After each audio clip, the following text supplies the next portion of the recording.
My name's Kate. I'm 30 years old and live with my husband, Luke, in the suburbs of Chicago. From the outside looking in, we probably seemed like the perfect couple. Luke had that easy, comforting smile that made everyone around him feel at peace, and I liked to think I had everything under control. But I didn't.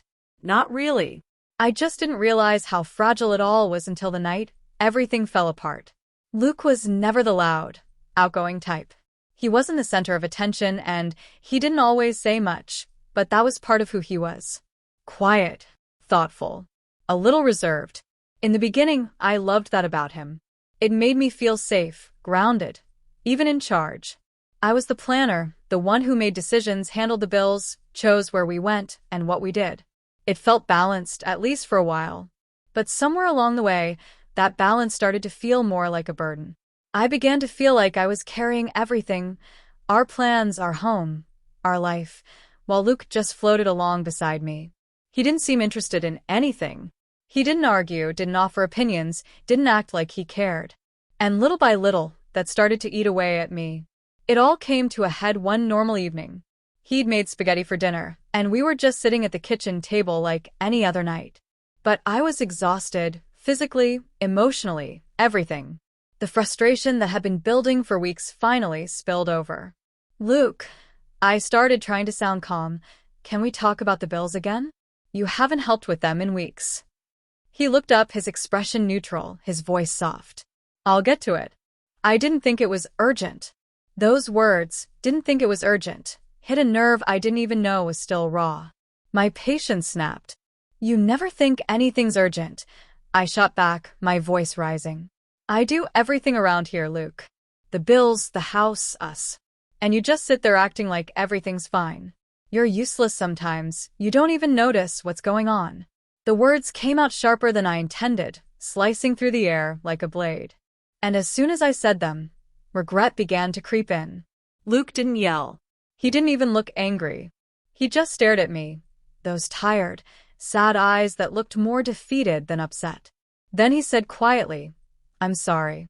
I didn't realize you felt that way, and pushed his plate aside. I wanted to take it back, to explain, but the words got stuck in my throat. Instead, I stormed off to the living room, fuming. I waited for him to follow me, to argue or comfort me. Anything, but he didn't. He stayed silent like he always did. That night, I sat on the couch long after he'd gone to bed, watching mindless TV, too angry and too guilty to sleep. I kept asking myself why he couldn't just care, why he couldn't be more. The next morning, the house was quiet. Luke was already gone for work. No coffee brewing. No have a good day note on the fridge. Just silence. I tried to ignore the unease creeping up inside me.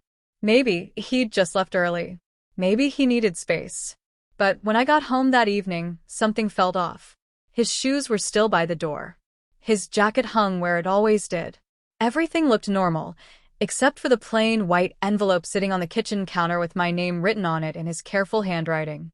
I tore it open, my hands shaking. The letter was short, only a few lines, but each word hit harder than the last. Kate. You're right. I've been distant. I've been taking you for granted. But I don't want to be just someone who exists in your life. I've tried to be enough for you, but I can't keep pretending that I am. I don't want to feel useless anymore. Maybe some time apart will help us both figure out what we really need. I love you, but I can't keep feeling like I'm failing you. Luke. I read it once. Then again. And again. The words blurred as tears filled my eyes. I couldn't breathe. I had called him useless, and he believed me. I had broken the man who had only ever tried to love me in his quiet way. I grabbed my phone, dialed his number. It rang and rang until voicemail picked up. Luke, please, I whispered into the phone. Come back. I didn't mean it. We can fix this. I'm sorry. Please don't go. But deep down, I knew he wasn't coming back. Not yet. Maybe not ever. Days passed. No calls. No texts. The house felt emptier than I could stand. I hadn't realized how much space he filled. His quiet footsteps, his steady presence, his calm. I'd mistaken his silence for indifference, when really, It had been love all along. I finally went to the apartment he'd rented, hoping for anything. But when I opened the door, it was bare. Empty. He was gone. I sank to the floor, tears streaming down my face, staring at the hollow space that used to hold the man I loved. I'd pushed him too far, and there was no undoing it now. If there's one thing I've learned from that night, it's this: words matter. Once you use them to wound someone, you can't take them back.